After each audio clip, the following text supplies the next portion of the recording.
ये पेस जब ये जला था, यहाँ पे हज़ारों की तादाद में चैनल्स आए हुए थे, उनके एंकर्स आए हुए थे और फुटेजेस बन रही थी, मूवी बन रही थी। और कहते हैं कि लोग यहाँ पे अपने सोग में थे और उनको फिल्मा के अपनी रेटिंग का इंतज़ाम किया जा रहा था, अपने चैनल को बढ़ावा देने का इंतज़ाम किया जा रहा था। मगर आज वो लोग किस हाल में है, किसी भी टीवी एंकर को यहाँ पे आके वो प्रोग्राम करने की जुर्रत नहीं है। सबसे बड़ी बात यह है 7 माह हो गए हैं जो पेस का जो ऑनर थे ना, सलमान तसीर के बेटे साहब, शहरियार तसीर, शहबाज तसीर साहब, ये एक बार भी खुदा की कसम इधर नहीं आए, हमें शक्ल तक नहीं दिखाई। ठीक है, एक बार भी, ये 8 माह हो चुके हैं, एक बार भी वो इधर आके उन्होंने ये नहीं पूछा कि यार क्या हुआ है, क्या नहीं, हम साथ हैं। इवन कि हम उनके दफ्तर तक गए हैं, वो हमें मिलने को गवारा नहीं करते। अगर किसी सरमायादार को, नादरीन, कहने का मकसद और बात करने का मकसद ये आ जाता है कि अगर किसी सरमायादार का यहाँ पे फ़ायदा था तो उसने इन गरीबों के साथ इस तरह का मजाक क्यों किया। और अगर फिर आपके ऊपर मैं वही बात करूँगा कि कोई खुदाई आफत आती है तो आप फिर चीखते क्यों हैं, चिल्लाते क्यों हैं। आपको उसको सामना करना चाहिए, क्यों कि आपके माशरे में ये जुल्म हो रहा है और नादरीन आंखों के सामने हो रहा है, जीती जागती आंखों के सामने ये जुल्म हो रहा है। ये वो लोग हैं कि जिनके साथ जुल्म हुआ है, किसी सरमायादार ने किया है या जिसने भी किया है, लेकिन कहने का मकसद ये इनके साथ नादरीन जुल्म हुआ है। भजन प्रॉपर प्री प्लान किया गया ये काम। ठीक है, एक चीज़ 12 बजे बंद कर दी जाती है, घर की लाइटें 12 बजे बंद कर देते हैं, 12:30 बजे शॉर्ट सर्किट होने का तुक ही कोई नहीं बनता। हर फ्लोर का अपना अपना ब्रेकर है, हर ब्रेकर बंद कर दिया गया। 12:30 बजे बाकायदा खुद आग लगवाई गई है। ये जो लोग कहते हैं ना कि ये जला है या जलाया गया, वो बिल्कुल ठीक कह रहे हैं कि इसको जलाया गया और बाकायदा प्रॉपर इसको प्लानिंग करके जलाया गया है। उस रात यहाँ पे बोर्डों का काम हो रहा था, ठीक है, उन्होंने उन पर डाल दिया जी कि उसकी वजह से शॉर्ट सर्किट हुआ है, जबकि वो सीन नहीं था। 3rd फ्लोर से आग लगी है डीपी में से, ठीक है, जो कि इन्होंने खुद लगवाई थी। बिस्मिल्लाहिर्रहमानिर्रहीम, अस्सलाम वालेकुम। अवामी पाकिस्तान न्यूज़ की तरफ से आपका मेज़बान हसन अस्करी। नादरीन, हमारा जो माशरा है ना, वो तमाशबीनों का माशरा बन गया हुआ है। हर एक बात का तमाशा लगाना और उस तमाशे पे नफ़ा कमाना, ये हमारे माशरे के लोगों की फितरत बन चुकी हुई है। ये आप मेरे पीछे देख रहे हैं, ये पेस जब ये जला था, यहाँ पे हज़ारों की तादाद में चैनल्स आए हुए थे, उनके एंकर्स आए हुए थे और फुटेजेस बन रही थी, मूवी बन रही थी। और कहते हैं कि लोग यहाँ पे अपने सोग में थे और उनको फिल्मा के अपनी रेटिंग का इंतज़ाम किया जा रहा था, अपने चैनल को बढ़ावा देने का इंतज़ाम किया जा रहा था। मगर आज वो लोग किस हाल में है, किसी भी टीवी एंकर को यहाँ पे आके वो प्रोग्राम करने की जुर्रत नहीं है। कहते हैं कि बेशुमार लोग आए हैं, बेशुमार लोग गए हैं, सिर्फ आते हैं, पूछ के चले जाते हैं। बड़े बड़े नामी ग्रामी एंकर्स भी आए हैं, पूछ के चले गए हैं, मगर किसी ने ये नहीं किया कि इनका अजाला किया जाए, इनके नुकसान का मदावा किया जाए, इनके ज़ख्मों पे मरहम रखी जाए, इनके इस नुकसान को प्रोमिनेंट किया जाए, नुमाया किया जाए और उसकी आवाज़ बने। ये किसी ने आज तक जुर्रत नहीं की। नाज़रीन, पेस जला क्यों था, पेस जलाने के पीछे क्या मुहर्रकात थे, कौन कौन लोग शामिल थे, किन किन लोगों को नुकसान हुआ, ये तमाम बातें आप आज इस प्रोग्राम में जानेंगे। मेरे साथ रहिएगा। तो चलाएं, चलते हैं। नाज़रीन, हमारे साथ ये हमारे भाई हैं, इनकी पहले पेस में शॉप थी, मगर अब ये उसी पेस के बाहर बैठ के जो है ना, ये टोकन लगा रहे हैं बाइक्स को। इनसे पूछते हैं कि ये क्या मामला था। अस्सलाम वालेकुम भैया। वालेकुम अस्सलाम। आपका नाम क्या है? हसन। हसन भाई, मुझे ये बताएं, ये जब पेस जला है तब तो हज़ारों टीवी एंकर आए हुए थे यहाँ पे। मैं कहता हूँ कि बड़ी बड़ी फुटेजेस बनी। एग्जैक्टली ऐसे ही है। अब मुझे ये बताएं, अब किसी ने आगे आपके दुखों का, गम का मदावा किया है? सर 7 से 8वां महीना हो गया, किसी ने उसके बाद सिर्फ मैक्सिमम मेरे ख्याल से 1 हफ़्ता आए हैं। उसके बाद उन लोगों ने, किसी ने ना कोई कॉन्टैक्ट ही। उसके बाद राबी पीरज़ादा भी आई थी, उन्होंने भी कहा था कि जी हम आपकी आवाज़ आगे तक पहुँचाएँगे, लेकिन नहीं पहुँचाई। हम लोग अभी तक स्टिल यहाँ से कि अंदर से बाहर आ गए हैं, पार्किंग पे आ गए हैं डेली बेसिस पे। हम लोग की, मेरी अपनी दुकान थी, 30 से 35 लाख का, ये रफली आइडिया बता रहा हूँ आपको, जो नुकसान हुआ है फर्स्ट फ्लोर पे शॉप थी मेरी। पिछले 8 सालों से मैं यहाँ पे था। नादरीन, ये वो लोग हैं कि रात को सोए थे करोड़पति, सुबह उठे हैं तो ये रोडपति थे, और इनका इतना नुकसान हुआ और उसके बावजूद ये अपनी ज़िंदगी को चला रहे हैं, अपनी ज़िंदगी को फेस कर रहे हैं और सर्वाइवल दे रहे हैं अपनी ज़िंदगी का। ये इनकी बड़ी बात है। हसन भाई, मुझे ये एक बात बताएं, अभी तक इसको तमीर करने वाली साइड पे क्यों नहीं आते हैं, या क्या वजह है, या वो कौन से नासिर हैं जो इसको तमीर नहीं कर रहे हैं? सर कोई पता नहीं, हम लोग पेश भी गए थे हेड ऑफिस, हम लोग 10-15 बंदे गए हैं, एक दफ़ा नहीं 20 दफ़ा गए हैं, जाके एप्लीकेशन भी दी है, हर चीज़ की है कि हमारा कोई ज़ाला किया जाए ताकि हमारी यहाँ से जान छूट जाए। हम लोग यहाँ पे डेली बेसिस पे आते हैं, अपने बाल बच्चों के लिए आते हैं कि यार उनको रिज़्क मिले। आप यकीन करें कि 20,000 रुपया यहाँ से, 20 से 25,000 रुपया मैक्सिमम यहाँ से कमाया जाता है, और घर का रेंट है 10,000 रुपया, बिजली के बिल इतने आते हैं कि हम लोग परेशान हुए कि सर्वाइव नहीं हो रहा। पढ़े लिखे हैं हम लोग, यहाँ से हम लोग अच्छे खासे थे, हम लोग हालों बेहाल हो गए हैं सिर्फ इसी वजह से। हम लोगों ने अपनी आंखों से जलता देखा अपना सारा कारोबार, हर चीज़। 8 साल ज़िंदगी के लगाए यहाँ पे। मैं एज ए जॉब करने के लिए यहाँ पे आया था, लेकिन एक इस तरह का अल्लाह का सबब बन गया कि मैंने शॉप कर ली जहाँ में मैं काम करता था। वही उसी दुकान को मैं रन कर रहा था 8 सालों से, लेकिन वो उसके बाद उन्होंने ज़्यादा ही कुछ नहीं किया। हर बंदा परेशान है यहाँ पे। हम लोग ये सारे भाई बैठे हुए हैं, कोई आउटसाइडर नहीं है यहाँ पे कोई। हम लोग सारे भाई, किसी ने कोई ज़्यादा नहीं किया।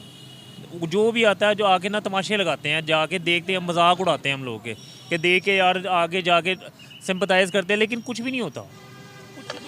नादरीन, ये हकीकत है। ये आपको मेरा कैमरामैन दिखाए, मैं दिखाता हूँ। ये देखें, ये लोग मजबूर हो चुके हैं ये टेबल्स लगा के और ये फट्टे लगा के जो है ना अपना रोज़गार कमाने पे। ये देखें आप मेरे पीछे, ये सब ये मजबूर हो चुके हैं, और ये सब दुकानदार थे, और जिसको कहा जाता है कि रात को बेचारे अपनी दुकानें बंद करके गए हैं, और सुबह जब वो आए हैं और उसके बाद उन्होंने जो देखा है, मैं कहता हूँ बड़ी बात है किसी का ये बर्दाश्त कर लेना। मगर फिर ये बात आ जाती है कि तमाशाई ज़माना है, तमाशाई लोग हैं। उस वक़्त जब ये जल रहा था, इनकी फुटेजेस बनाने के लिए, इनकी वीडियो बनाने के लिए सैकड़ों मीडिया के चैनल्स और उनके एंकर्स यहाँ पे मौजूद थे, मगर आज इनकी कोई आवाज़ बनने को तैयार नहीं है। क्योंकि उनको व्यूज़ नहीं मिलेंगे, क्योंकि उनको लाइक्स नहीं मिलेंगे, क्योंकि उनको किसी की आवाज़ बनना पड़ेगा। और ये सब चीज़ें जो है ना नादरीन, ये हमारे माशरे पे ना एक कहते हैं ना जिसको कि शर्मिंदगी का बायस भी है और एक कलंक का टीका भी है हमारे माशरे के ऊपर, कि इसको कौन साफ़ करेगा कि हम किसी की ना आवाज़ नहीं बन सकते हैं नादरीन। हम सिर्फ़ और सिर्फ किसी के दुख की, किसी की चीखों की आवाज़ सुना के ये कर सकते हैं कि भाई मेरा व्यू आ जाए, मेरा चैनल अपग्रेड हो जाए, मेरे सब्सक्राइबर बढ़ जाएं। ये सब चीज़ें हम कर सकते हैं, मगर ये किसी में हिम्मत नहीं होती है, ये किसी में नहीं तौफीक है कि कोई इतना कर दे कि यार इनकी आवाज़ आला काम तक चली जाए, या कोई इनकी आवाज़ उठाने की कोशिश तो करे। किसी के दिल में इतना रहम नहीं आता नादरीन। ये तमाशाई ज़माना है और तमाशाई लोग हैं हमारे माशरे के, और ऐसे माशरे पे लानत होनी चाहिए। अस्सलाम वालेकुम। वालेकुम अस्सलाम। भैया आपका नाम क्या है? मोहम्मद नवाज़। नवाज़ भाई, मुझे ये बताएं कि ये जब पेश जला है तो पेश की तो कहा जाता था कि बड़ी सिक्योरिटी है, मतलब ये कैसे शॉर्ट सर्किट हो गया, ये कैसे ये सारा मामला हो गया? बिस्मिल्लाहिर्रहमानिर्रहीम। कोई सिक्योरिटी नहीं है, कोई कुछ नहीं है, ये सिक्योरिटी सिर्फ दिखावे की है। ठीक है, हमारे सारे ब्रेकर अंदर थे। ठीक है, कोई यूपीएस नहीं था, कोई इसमें शॉर्ट सर्किट का सवाल ही पैदा नहीं होता इसमें। हम अच्छे खासे यहाँ से हम बंद करके गए हैं शॉप। ठीक है, ब्रेकर यहाँ के नीचे भी बंद थे, ऊपर भी बंद थे, दोनों ब्रेकर बंद थे। अचानक इन्होंने आधे घंटे बाद कॉल किया, जी शॉर्ट सर्किट हो गया। सिर्फ प्लानिंग है, और जब भी ये हम किसी को कहते हैं ये आगे हमारी आवाज़ जाती ही नहीं है। आप बिलीव करें, जब ये शॉर्ट सर्किट हुआ, खुदा की कसम हर मीडिया वाला इधर पहुँचा हुआ था। ठीक है, सिर्फ तमाशे की हद तक, सिर्फ बिज़नेस की हद तक। माइंड ना कीजिएगा, आप भी मेरे भाई हैं। हम तो ये कहते हैं कि यार कम से कम जितना भी हमारा नुकसान हो यार इतना दे दो कि हम अपने बीवी बच्चों की रोटी तो कमा लें, हम इज़्ज़त की रोटी कमा लें। हम हमारा कोई मुआहदा, हम सिर्फ ये रिक्वेस्ट ही है हमारी, और कुछ भी नहीं है। अब यकीन करें, सिर्फ ये 3 घंटे में मेरी 2 शॉप थी फर्स्ट फ्लोर पे। 10 साल यहाँ पे मैंने जॉब भी की है। जॉब के बाद अपना हर चीज़ दाव पे लगा कर अभी किया था। अभी हम कोरोना से तो उठे ही नहीं थे। यकीन करें 7 माह हो गए इधर। अब पानी तक जो है ना, हम यकीन करें 7 वाली कोठी में जाके पी रहे हैं सर। जनरेटर चलाते हैं, अपना करते हैं, ये पार्किंग लगा के 20-20 रुपये इकट्ठे करके रात को पैसे लेके जाते हैं सिर्फ दूध के लिए, बच्चों के लिए। भैया मुझे ये बताओ वो क्या मुहरकात थे या वो किसको ये बेनिफिट होना था कि पेश जले, आपका नुकसान हो और उस बंदे को फ़ायदा होना था? आप खुल के बात करें। सर जी, बात इतनी सी थी, वो चौथा फ्लोर जो ना हमारा खाली कराना चाह रहे थे। हम इस चीज़ पे एग्री नहीं थे। हमने कहा नहीं जी, हमने चौथा फ्लोर खाली नहीं कराना।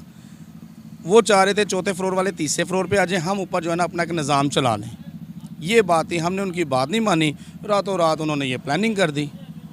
कहा जाता है कि वो चौथा फ्लोर इसलिए खाली करा रहे थे कि इसके ऊपर उन्होंने कंस्ट्रक्शन करानी थी। वो कह रहे थे कि वो फ्लोर खाली हो, इसको हम मज़ीद इसके ऊपर जो है मंजिलें वगैरह डाल लें। तो इस तरह की कोई बात थी? बिल्कुल थी, अभी भी यही बात आई हुई है कि जी वो 26 मंजिला बनाना चाह रहे हैं। यार वो जो चौथे फ्लोर थे वो भी तो अपने बच्चों की रोटी कमा रहे थे ना, कम अज़ कम। अब खाली क्यों कराया जाए? यहाँ पे हम रेंट पे करते हैं। अब यकीन करें, हमने कोरोना में भी यहाँ पे अपने सर्विस चार्जेस पे किए हैं, ठीक है, हमने यहाँ पे रेंट भी पे किए हैं। ये कोरोना के दौरान हमने हर चीज़ पे किया, लेकिन यहाँ पे सर्विस चार्जेस लेते थे, उसका कोई रिज़ल्ट हमें नहीं मिला, सिर्फ खाने की हद तक, और कुछ भी नहीं था। ये नादरीन, ये बिल्कुल एक हकीकत है और अलमी है जिसको कहते हैं कि देखें, कोरोना के दौरान पूरी दुनिया के हालात ऐसे थे कि घर के लिए ख़र्चा निकालना जो है ना बहुत मुश्किल था, ठीक है। घर के लिए, बच्चों के लिए ये सारे अखराजात पूरे करने बड़े मुश्किल थे और उस दौरान ये लोग पेश की सिक्योरिटी देते रहे हैं, पेश को रेंट देते रहे हैं। मगर बात आ जाती है कि सरमायादार हमारे यहाँ पे ना हमेशा नीचे वाले को ही दबाता है और ये बेचारे दबे हुए आपको नज़र आ रहे होंगे। इनकी आवाज़ कोई, मैं कहता हूँ मीडिया पे इन्होंने बिल्कुल सही कहा कि उस वक्त मीडिया तमाशा ही बना हुआ था। हालांकि मेरा भी इस चीज़ से कंसर्न है। मैं उन लोगों को कहूँगा कि जो उस वक़्त इनकी वो आहो पुकार और वो चीहो पुकार रिकॉर्ड करने तो आ गए, मगर इस वक़्त इनकी ये मज़लूमियत, इनकी ये तबाहकारी कोई किसी को दिखाने नहीं आया। नादरीन, कम से कम मीडिया को अपना रोल इंसाफ से प्ले करना चाहिए और मैं इस चीज़ का दावेदार हूँ। मैं हसन अस्करी, अवामी पाकिस्तान न्यूज़ से आपसे ये वादा करके चला हुआ हूँ कि जो माशरे का बिगाड़ है मैं आपको मनोवन सचो सच दिखाऊंगा। और नादरीन, मैं दिखाऊंगा। भैया, कोई ऐसी बात जो आप कहना चाहते हैं ना, आपको लगे कि यार ये मीडिया वाला नहीं चलाएगा, आप वो बात मेरे चैनल पे कह सकते हैं। सबसे बड़ी बात यह है, 7 माह हो गए हैं जो पेश का जो ऑनर थे ना, सलमान तसीर के बेटे साहब, शहरियार तसीर, शहबाज तसीर साहब, ये एक बार भी खुदा की कसम इधर नहीं आए, हमें शक्ल तक नहीं दिखाई, ठीक है। एक बार भी, ये 8 माह हो चुके हैं, एक बार भी वो इधर आके उन्होंने ये नहीं पूछा कि यार क्या हुआ है, क्या नहीं, हम साथ हैं। इवन कि हम उनके दफ्तर तक गए हैं, वो हमें मिलने को गवारा नहीं करते। खुदाया, अगर आप वो मेरी बात सुन रहे हैं तो आके यार हमारा कुछ ना, हम उनसे क्या मांग रहे हैं? हम यही मांग रहे हैं ना कि यार जो नुकसान है कुछ ना कुछ तो हम पे कर दें हमें, ताकि हम इज़्ज़त की रोटी कमा सकें। नादरीन, इनके साथ बैठ के नेगोशिएशन करनी चाहिए। अगर आप, मैं ये कहूँगा, अगर आप इनके अजाला नहीं कर सकते, कम अज़ कम इनके साथ बैठें, इनके साथ बैठ के नेगोशिएशन करें, बातचीत करें और इनका कोई हल निकाल दें, इनका कोई मुस्तकबिल में रोज़गार बना दें कि जहाँ से ये अपने बच्चों की रोटी रोज़ी लेके जाएं। नादरीन, इस तरह का जुल्म हमारे माशरे में होता है और फिर हम जो है ना इन चीज़ों पे रोते हैं कि सैलाब आ गया, अल्लाह ताला ने तबाहकारी कर दी, और अल्लाह ताला फिर ऐसे माशरे की पकड़ क्यों ना करे? ये एक सवाल है मेरा आपके लिए और मैं आपको कहूँगा कि कमेंट सेशन में अपनी राय ज़रूर दीजिएगा और इस सवाल का जवाब भी दीजिएगा कि जब किसी माशरे में इस तरह का जुल्म इंसानियत पे होता है तो फिर उस माशरे पे अल्लाह का अज़ाब क्यों ना आए? आप उस अज़ाब को फिर लेने से क्यों कतराते हैं? आप उस अज़ाब का सामना करने से क्यों कतराते हैं? आपको सामना करना पड़ेगा इन चीज़ों का जो खुदाई आफते हैं। क्यों कि आप इस तरह इंसानों पे जुल्म करते हो, आपके माशरे में इस तरह जुल्म होता है और ये वो सच्चाई है जिससे आप नादरीन मुँह नहीं छुपा सकते। नादरीन, मेरे साथ एक और भाई हैं और इनकी भी अंदर शॉप थी, इनसे भी पूछते हैं। भैया अस्सलाम वालेकुम। वालेकुम अस्सलाम। भैया, आपका नाम क्या है? मेरा नाम वलीद है। वलीद भाई, मुझे ये बताएं, आपकी ये शूज़ की शॉप ही थी? जी, मेरी अंदर शूज़ की शॉप थी। वलीद भाई, ये जो जला है, कहा जाता है कि भाई बंद करके गए थे, सिक्योरिटी भी आप चार्जेस दे रहे थे, सब कुछ कर रहे थे, आपको क्या लगता है कि इसमें किसी का फ़ायदा था जलने में, आपका नुकसान हुआ, या वो आपसे भी जान छुड़ाना चाहते थे कि भाई आप भी निकलें तो हम इसको नए सिरे से बिल्ड करें, नए सिरे से बनाएं। आपको क्या लगता था? दोस्त इसमें कई लोगों का फ़ायदा भी था, हम जैसों का नुकसान था जो समझ लें कि इसको बिल्डअप नहीं कर सकते, आगे कहीं पे शॉप नहीं कर सकते। क्योंकि मैं अपनी बात करूं तो मैं हूं एक छोटा दुकानदार, ठीक है, मैं आगे बिल्डअप कुछ नहीं कर सका। ये थोड़ा बहुत सरमाया था, यहाँ पे लगा के बैठ गए, इसका भी कुछ नहीं पता। ये जब इनका दिल करेगा ये उठवा भी सकते हैं।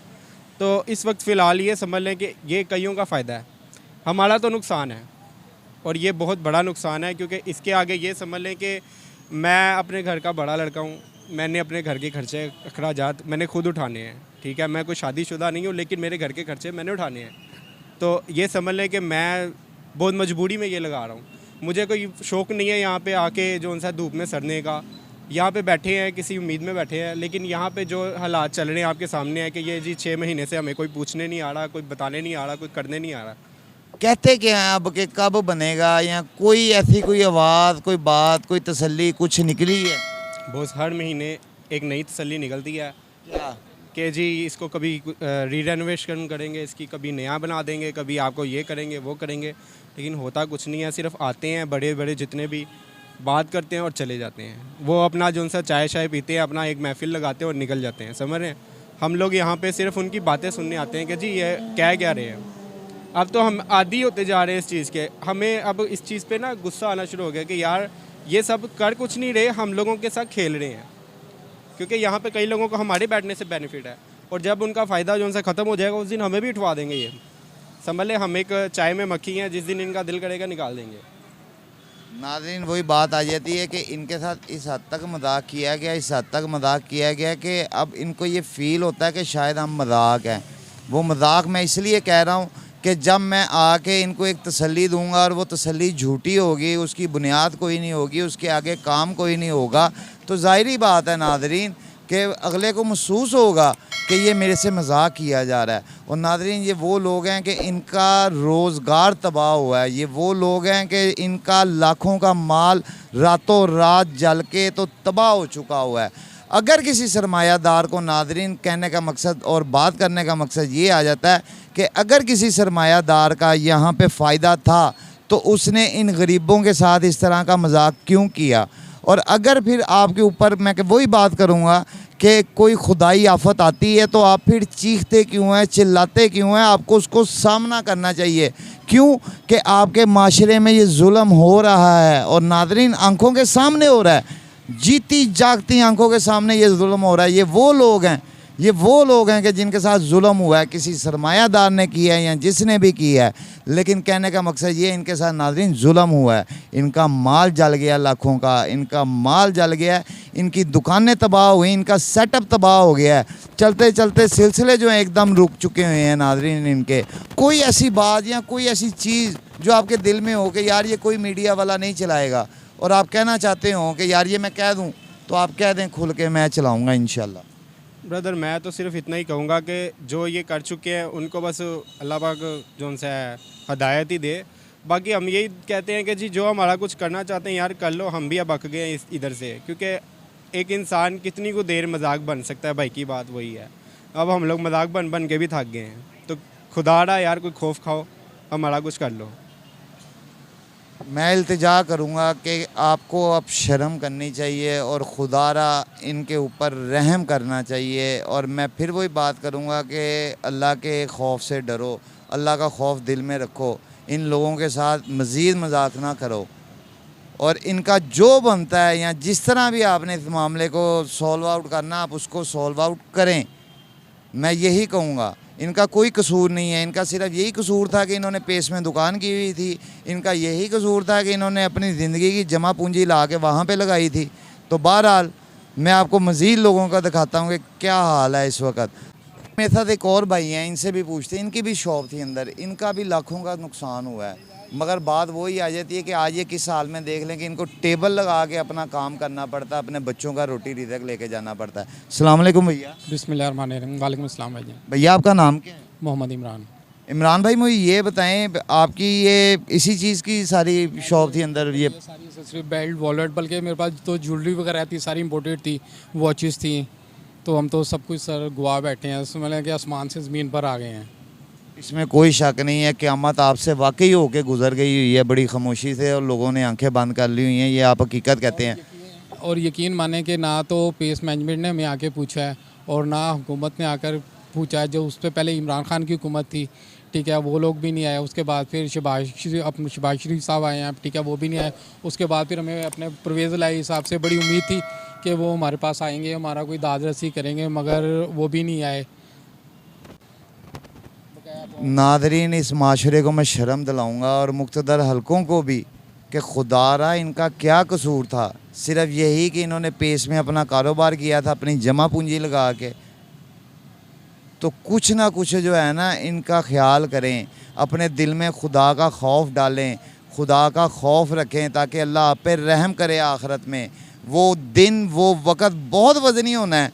मैं तमाम मुक़्तदर हलकों को कहूँगा, वो आपसे बोझ उठाया नहीं जाना और इन लोगों ने आपका गिरेबान पकड़ लेना है। ये मैं हकीकत कह रहा हूँ। आप मरने के बाद की ज़िंदगी को याद करें। भैया मुझे ये बताएं, आप उस वक़्त तो बड़े व्यूज़ वगैरह लेने के लिए एंकर्स वगैरह भी आए थे, बड़ा मैं कहता हूँ मीडिया यहाँ पे इकट्ठा भी था। अब आपकी आवाज़ कोई लेने या कोई सुनने आता है? सर कोई भी नहीं आता। वही इसी वजह से तो मैंने आपसे कहा, मैंने तो आपसे जब आप आए हैं कि आप इंटरव्यू लेने लगे, मैंने कहा आपने क्या करना है इंटरव्यू लेके, आपने कौन सा चला देना है या किसी ने यहाँ पर आ जाना है हमारी दादर से? नहीं भैया, ये तो मेरा वादा है और मैं कहता हूँ ये वीडियो में भी आएगा। मेरा आपसे वादा, ये मैं चलाऊँगा और मैं रोकूँगा कोई वर्ड नहीं, सारे वर्ड चलाऊँगा। सिर्फ मुझे ये बता दें, आपके दिल में कोई ऐसी बात जो आप कहना चाहते हैं इस हवाले से, किसी भी हवाले से, कि यार ये कोई मीडिया वाला नहीं चलाएगा, आप खुल के कहें मैं चलाऊँगा। नहीं, आप चलाएं इंशाल्लाह। और सबसे बड़ी बात यह है कि मैं खाली अपना नहीं कहता, मैं कहता हूँ कि देखें ये सारे भाई बैठे हुए हैं, किस हालत में हैं। कोई सब, अब तो ये भी पेट्रोल इतना महंगा है कि यकीन मानेंगे, अब तो बास टाइम पेट्रोल के पैसे भी नहीं होते बंदे के पास, किसी के पास के यहाँ पर आए और रात को घर वापस जाए। नादरीन, ये इनका बड़कपन है। देखें कि उन्होंने फिर कहा कि मैं अपनी बात नहीं करूँगा, मैं अपने साथ तमाम बैठे हुए की बात करूँगा। और नाज़रीन, जब ये कोई बात कर रहा होता है ना, ये उसका बड़कपन होता है और इसको अप्रिशिएट करना चाहिए। और आप ऐसे लोगों को जो है तकलीफ़ में रखे हुए हैं, आप ऐसे लोगों की मजबूरी से खेल रहे हैं। इनकी मजबूरी क्या है कि सिर्फ इन्होंने पेस में दुकान की थी, आज इनको कोई पूछने नहीं आ रहा। जब पेस चल रहा था यहाँ पे सैकड़ों लोग थे, सैकड़ों एंकर थे, सैकड़ों माइक थे, सैकड़ों कैमरे थे कि जो चल रहे थे, जो इनकी बेबसी दिखा रहे थे, जो इनका मजाक उड़ा रहे थे, मैं साफ लफ्ज़ों में कहूँगा। और आज जब इनको ज़रूरत है इनकी कोई आवाज़ बने तो कोई एंकर आगे नहीं आ रहा। ये एक सवालिया निशान है आपके लिए। कमेंट सेशन में ज़रूर जवाब दीजिएगा। अस्सलाम वालेकुम भैया। वालेकुम सलाम जी। भैया आपका नाम क्या है? हाफिज़ मोहम्मद इरफान। इरफान भाई, मुझे ये बताएं कि इस वक्त मौजूदा कंडीशन में आपको क्या कहा जा रहा है और क्या उम्मीदें दी जा रही हैं? भाईजान, हमें बस यही बताया जा रहा है कि बैठें, आपसे कुछ तावन करते हैं। पेस वाले भी यही कह रहे हैं। ये कुछ दिन पहले ही परवेज़ लाई से हमारी बंदों की हुई थी मुलाकात ना, उन्होंने भी कहा है कि आप किसके साथ कुछ तावन करते हैं, लेकिन फ़िलहाल किसी ने भी इधर आके कुछ नहीं, यानी कि हमें रिस्पांस कुछ नहीं दिया। 7 माह से मुसलसल हमारा यही एहतजाज है इधर ना, कि हमसे कोई आके बैठ के बात करे कि हम लाखों का नुकसान करके अंदर इधर बाहर बैठे हुए हैं, सिर्फ एहतजाज करके बैठे हुए हैं, ठीक है ना। 20-20, 25-25 लाख हमारे एक एक बंदे का नुकसान, इससे ज़्यादा ही हुआ है कुछ लोगों का। अगर आप ओवरऑल लगाएं तो मैं कहता हूँ करोड़ों अरबों में बात चली गई हुई है हाफ़िज़ साहब, ये तो नहीं। लेकिन आप मुझे ये बताएं कि ये जो परवेज़ लाई साहब का आप बता रहे हैं, सारा बता रहे हैं, इससे पहले भी बड़ी तसल्लियाँ आपको दी गई होंगी, ठीक है। लेकिन ये बताएं कि ये कंस्ट्रक्ट करने का कहते हैं, आपको आगे कोई रोज़गार देने का कहते हैं, या आपके नुकसान के पैसे देने का कहते हैं, ये क्या कहते क्या हैं? भाई यही कहते हैं कि आपके नुकसान के हम करते हैं, यानी कि पैसे आपको देते हैं, जो आपका जितना माल जला है वो हम आपको ना पैसे देते हैं। इस तरह तो फिर ये आपको कहेंगे कि जी आप जो गलत ले आए हैं, ये लेजर बुक बना के या लिस्ट बना के आप गलत ले आए हैं, इतना माल नहीं हो सकता, ये नहीं हो सकता, वो नहीं हो सकता, फिर तो ये भी मामला तो होंगे। फिलहाल मेरा 20 लाख का नुकसान था, ठीक है ना। इन्होंने कहा था हम 5-5 लाख देते हैं, पहले इन्होंने ये बात की थी। हमने कहा ठीक है, हमें 5-5 दें ताकि हम इधर से उठ के ना कहीं और जाके अपना रोज़गार कर सकें। लेकिन वो भी नहीं, आप ज़्यादा कह रहे हैं, 2 लाख भी देने को वो तैयार नहीं, यानी कि वादे झूठे किए जा रहे हैं हमसे। नाज़रीन मैं वही बात करूंगा कि इनका जो भी करना ना उन मुक़्तदर हलकों ने या आला काम ने, मैं एक बात बता दूं, वो आप करें, क्योंकि आपके चक्कर में देखिए इनके पास जो माल भी पड़ा था ना वो भी अब डेड हो रहा है, वो भी बसीदा हो रहा है, पुराना हो रहा है, आउट ऑफ फैशन हो रहा है। 100 तरह के मामलात होते हैं। इनका फ़ैशन से रिलेटेड जो है बिज़नेस होता है। अगर एक दफ़ा फ़ैशन आउट हो जाता है तो उस चीज़ का फ़ायदा कोई नहीं है इनको। और आपने कब तक इनको मजाक बनाना है और कितना कि इनकी यानी कि उम्मीदों के साथ खेलना है, कितना इनके जज्बातों के साथ खेलना है, आपको शर्म आनी चाहिए। और इरफान भाई, कोई ऐसी बात जो आपको लगता है कि यार ये किसी मीडिया पे नहीं चलेगी या ये कोई एंकर नहीं चला सकता और आप इस हवाले से कहना चाहते हैं, आप खुल के मेरे चैनल पे कह सकते हैं। भाई मैं यही कह सकता हूँ, इधर औरतें भी बैठी हुई हैं, ठीक है, भाई भी बैठे हैं, मुझसे बड़ी उम्र के भी लोग बैठे हुए हैं, ठीक है ना। हमसे एक दफ़ा आके बात तो करें कि यार हम आपसे ये तावन करते हैं। हमसे उन्होंने बात तक नहीं की। ऊपर बात होती है, यानी कि इधर से हमारे 2-3 बंदे जाते हैं, उनसे बातचीत होती है कि हम ये कर देंगे वो कर देंगे। इधर हमें आके किसी ने 7 मंथ में नहीं पूछा कि आप किस हाल में जी रहे हो, आपके रोज़गार कैसा चल रहा है, ठीक है, या आपको कुछ चाहिए।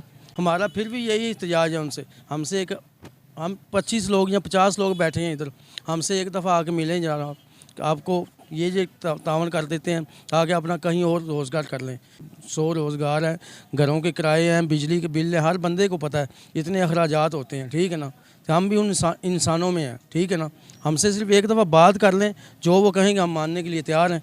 हमसे बात नहीं कर रहे तो हम कैसे बिलीव करेंगे जनाब ऊपर से हमें ये पैसे मिल जाएंगे। 7 मंथ से मुसलसल यही, रमज़ान भी हमने धूप में इधर गुजारा, गर्मी भी हमने धूप में गुजारी, ठीक है ना। अब सर्दी आगे आने वाली है, सर्दी में आप खुद समझदार हैं कि शाम के बाद ठंड धुंध पड़ना शुरू हो जाती। ये जो पीस है ना ये वाला, ये वैसे एक बात करने लगा, 400 का है, मैं 500 का बेच रहा हूँ, ठीक है ना। ये अगर सर्दी में पड़ा रहा ना 2 दिन, ये पीस ख़राब हो जाना, मेरा माल ख़राब होना शुरू हो जाना, वही आपकी बात के माल डैमेज होना शुरू हो जाना। तो हमें हमारी बात सुनी जाए, हमसे बात की जाए, बल्कि इधर आकर। परवेज़ अलई साहब, मैं आपको अपने चैनल के तवस्सुल से हसन अस्करी एक अर्ज़ करूँगा, एक रिक्वेस्ट करूँगा और एक इल्तिजा करूँगा हाथ जोड़ के। आप गरीबों के मसीहा हैं, ये मुझे पता है। आप गरीबों की बात सुनते भी हैं, आपके पास अगर कोई गरीब आए आप उसकी बात तवज्जो से सुनते भी हैं। खुदारा इनकी बात सुने, इनका ये मामला हल करें। मैं आपको रिक्वेस्ट करता हूँ, यकीन माने ये लोग दुआएं लेने वाले हैं। आप इनके काम आएँ, ये आपको दुआएं देंगे, इनके बच्चे दुआएं देंगे। मैं हकीकत कहता हूँ, इस वक्त आप इक़्तिदार में हैं, आपको जो है ना इनकी दुआएं लेनी चाहिए। परवेज़ अलई साहब, ये मैं आपसे रिक्वेस्ट करता हूँ, इल्तिजा करता हूँ पर्सनली तौर पे। यकीन माने ये इंटरव्यू मैं कर रहा हूँ, दिल मेरा फट गया खुदा की कसम कि एक बंदा रात को सोया है और सुबह उठा है तो वो रोड पती है, सड़क पे आ गया हुआ है, उसको टेबल पे लगा के अपना माल बेचना मजबूरी बन गई है उसकी। कितना उनके साथ और मजाक करना है। परवेज़ अलई साहब, आपसे रिक्वेस्ट है मेरी कि आप इनका मदावा करें, इनके लिए मसीहा बने, ये मैं आपसे रिक्वेस्ट करता हूँ। नाज़रीन, मेरे साथ एक और भाई हैं, इनसे भी पूछते हैं। इनकी भी शॉप थी अंदर, लेकिन ये इस वक्त जो है ना ये पेस की पार्किंग में ना टोकन लगाने पे मजबूर हैं। यानी कि पार्किंग में जो बाइक्स आती हैं उनके ऊपर ये टोकन लगा रहे हैं इस वक्त, और किस तरह अपने बच्चों का रोज़गार लेके जा रहे हैं। आप ज़रा सोचें, तसव्वुर करें ज़रा, और आप ये देखेंगे इनके दिल पे क्या बीती होगी। इनसे पूछते हैं। भैया अस्सलाम वालेकुम। वालेकुम सलाम। भैया आपका नाम क्या है? मोहम्मद शकील। शकील भाई, मुझे ये बताएं कि ये जो आग लगी है, कहा जाता है ये शॉर्ट सर्किट हुआ है, ठीक है, जो भी है, लेकिन इसकी इतनी मुनज़्ज़म सिक्योरिटी थी, इसके सारे ब्रेकर्स वगैरह जो थे वो बाहर थे, कंट्रोल होता था, बाकायदा मैनेज होती थी, इसकी एक मैनेजमेंट थी। वो कैसे, यानी कि ये सारा कुछ एक साइड पे हो गया और पेस को पूरे को आग लग गई, वो भी 4th फ्लोर से आग लगी और नीचे तक आ गई? भजन प्रॉपर प्री प्लान किया गया ये काम, ठीक है। एक चीज़ 12 बजे बंद कर दी जाती है, घर की लाइटें 12 बजे बंद कर देते हैं, 12:30 बजे शॉर्ट सर्किट होने का तो कोई नहीं बनता। हर फ्लोर का अपना अपना ब्रेकर है, हर ब्रेकर बंद कर दिया गया। 12:30 बजे बाकायदा खुद आग लगवाई गई है। ये जो लोग कहते हैं ना कि ये जला है या जलाया गया, वो बिल्कुल ठीक कह रहे हैं कि इसको जलाया गया, और बाकायदा प्रॉपर इसको प्लानिंग करके जलाया गया है। उस रात यहाँ पे बोर्डों का काम हो रहा था, ठीक है, उन्होंने उन पर डाल दिया जी कि उसकी वजह से शॉर्ट सर्किट हुआ है, जबकि वो सीन नहीं था। 3rd फ्लोर से आग लगी है डीपी में से, ठीक है, जो कि इन्होंने खुद लगवाई थी। और बेसिक वजह ये आप मेरे पीछे देख सकते हैं, ये प्लाट खाली है, ठीक है, यहाँ पे अल फतेह आ रहा है, अल फतेह की वजह से जलवाया गया। इन्होंने 4 से 5 महीने पहले जलने से यूनियन मेंबरान को बुलाया था, बुला के ये कहा गया जी कि पेस खाली करवा दें, हम लोगों ने इसको हाई राइज बिल्डिंग बनाना है। हमारी यूनियन इतनी बोली, उन्होंने हम किसी को दुकानदार को एतमाद में नहीं लिया, किसी को कुछ भी नहीं बताया। उन्हें कह दिया जी कि हम खाली नहीं कर सकते। उन्होंने 6 महीने 8 महीने वेट किया, उसके बाद ये आपके सामने क्या कर दिया, हम सारे दुकानदारों को बाहर ला के बैठा दिया। जबकि मैनेजमेंट को ये चाहिए था हमसे रब्ता करती, यूनियन ने बात नहीं मानी, दुकानदारों को इकट्ठा करती कि यार इस तरह इसको खाली कर दें, हम बाइज़्ज़त तरीके से खाली करके चले जाते। पर मैनेजमेंट ने हमसे बात नहीं की, हमारी यूनियन से बात की, जो कि इसमें उनकी भी गलती। नाज़रीन, ये आपको मेरा कैमरामैन दिखा रहा होगा, उस रात को भाई के कहने का मकसद ये है कि ये जो बोर्ड मेरे कैमरामैन आपको दिखा रहा है ना, ये बोर्ड लग रहे थे, ठीक है। और इस बोर्ड लगने का जो है ना, इन्होंने बहाना लिया, इन्होंने प्ली ली, और प्ली लेके इन्होंने जो है ना शॉर्ट सर्किट का जो है ना एक जिसको कहते हैं बहाना बना के तो इन बेचारों के रोज़गार को खा लिया नादरीन, आग के साथ। और ये आग क्यों लगवाई गई, भाई ने आपको बताया कि साथ अल-फतेह आ रहा है, ठीक है। और ज़ाहिरी बात है अल-फतेह की जहाँ पे भी जाके आप देख लेंगे ब्रांच बनती हैं, वो इर्द गिर्द जितने भी आपको मॉल्स नज़र आएंगे उनको दबा देता है अपने बोझ के नीचे। और यही हाल पेस के साथ होना था। भाई से मज़ीद बातें पूछते हैं, मज़ीद इनसे पूछते हैं कि इनको क्या कहा जा रहा है इस वक्त। भैया मुझे ये बताओ, इस वक्त कोई आपको तसल्ली या कोई ऐसी बात या कोई ऐसी चीज़ कही जा रही है कि जिसमें आपको लगता है कि यार ये हमारे नुकसान का मदावा करेंगे या हमारा नुकसान जो है ये पूरा हो जाएगा, या पूरा ना भी हो हम आगे अपने रोज़गार पे चढ़ जाएंगे? भाईजान 8 महीने हो गए हैं बाहर बैठे हुए हैं, पूरी गर्मी हमने गुजार दी हैं। यहाँ पे पेस मैनेजमेंट का कोई बंदा नहीं आया। पेस मैनेजमेंट की तरफ से कोई बंदा आगे पूछता होगा यार क्या हाल है आपके, कैसे हैं, यहाँ पे क्या कर रहे हैं, क्या नहीं करना, आगे क्या प्लान है, मजाल है वहाँ से कोई बंदा आया हो। ये पिछले वीक या 2 वीक पहले उनकी मैनेजमेंट से एक बंदा आया, सिर्फ किस लिए आया जी कि यहाँ से निकल जाओ बाहर, अगर नहीं निकलेंगे तो पुलिस वालों को बुलाएंगे, फलाना बंदा आएगा, मारेंगे, ठुड्डे मार के बाहर निकाल देंगे। हमने चौधरी परवेज़ लाई साहब से रिक्वेस्ट की थी, दरख्वास्त की थी कि चौधरी साहब आपकी मेहरबानी हमारी मदद की जाए ताकि हम बाइज़्ज़त तरीके से रोज़ी रोटी कमा सकें। लेकिन चौधरी साहब की तरफ पता नहीं वीडियो हमारी गई हैं नहीं गई हैं, अल्लाह बेहतर जानता है। तो हमारी तो यही कोशिश है, यही दुआ है कि कोई ना कोई हमें माली मदद करे ताकि हम यहाँ से किसी अच्छी जगह जाके बैठें और अपना रोज़गार कमाएँ। परवेज़ लाई साहब, मैं आपसे ना एक दफ़ा फिर रिक्वेस्ट करूँगा और बड़ी इल्तिजा के साथ रिक्वेस्ट करूँगा, मैं हसन अस्करी आपको अर्ज़ करता हूँ, आप इन लोगों का मदावा करें, आप इन लोगों के लिए मसीहा बने, यकीन माने इनकी दिल से आपको दुआएं मिलेंगी। इन लोगों के साथ बहुत ज़्यादती हो चुकी हुई है परवेज़ लाई साहब, ये आपसे एक मैं रिक्वेस्ट कर रहा हूँ, ये एक इल्तिजा कर रहा हूँ, ये आपके आगे हाथ जोड़ के जो है ना एक अर्ज़ कर रहा हूँ कि आप इनके काम ज़रूर आएँ, इनके काम ज़रूर आएँ, इनकी आपको दुआएँ मिलेंगी। शकील भाई, कोई ऐसी बात जो आपके दिल में हो, आपको लगता हो कि यार ये कोई मीडिया वाला नहीं चलाएगा, आप वो कहना चाहते हो, आप मेरे चैनल पे कह सकते हैं। भाईजान मेरा ख्याल है यहाँ पे ना कोई 50 मीडिया ला गया, यूट्यूब क्या, मैं कहता हूँ कि हर बंदा यहाँ पे आ गया, लेकिन ये हमारी वॉइस जो है ना मीडिया तक नहीं आई। पेस का नाम मीडिया पे नहीं आया। जिस दिन से आग लग के और ये दिन आ गया, 9 महीने हो चले हैं, पेस का नाम किसी ने नहीं लिया। आप पे उम्मीद करते हैं इंशाल्लाह ताला कि आप हमारा इसी तरह बयान मीडिया पे चलाएंगे, किसी के दिल में कोई खुदा खौफी आए वो हमारी मदद करने आ जाए, हमारी यही दुआ है। भैया मेरा आपसे वादा, और मैं इसी तरह चलाऊंगा, आप बेफिक्र हो जाएं, इसी तरह ही चलेगा और वर्ड बाय वर्ड चलेगा, इसमें कोई फ़र्क नहीं मैं लेके आऊँगा। लेकिन मैं एक दफ़ा फिर आखिर में जो है ना, मैं उन तमाम मुक़्तदर हलकों से, उन तमाम आला ओहदों पे बैठे हुए लोगों से जो है ना मैं एक रिक्वेस्ट कर दूं, इनके मालकान से भी मैं रिक्वेस्ट कर दूं कि आपको गरीब के साथ जुल्म करके कुछ नहीं मिलना।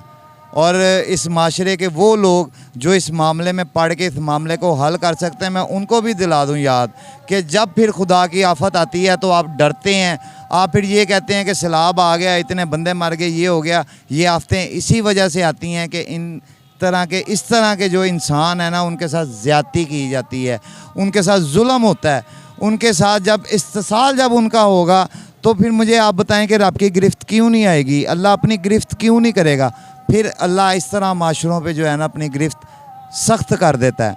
तो आखिर में आपका मेज़बान हसन अस्करी इजाज़त चाहते हुए ये ज़रूर कहेगा कि चैनल को लाइक, सब्सक्राइब और शेयर कीजिएगा इस वीडियो को ज़्यादा से ज़्यादा, और इतना शेयर कीजिएगा कि ये आला काम तक पहुँचे ये वीडियो, और कमेंट सेशन में अपनी राय ज़रूर दीजिएगा। तो कैमरामैन सुशील अनायत के साथ अपने मेज़बान हसन अस्करी को वामी पाकिस्तान न्यूज़ से इजाज़त दीजिए। अल्लाह हाफिज़। पाकिस्तान जिंदाबाद।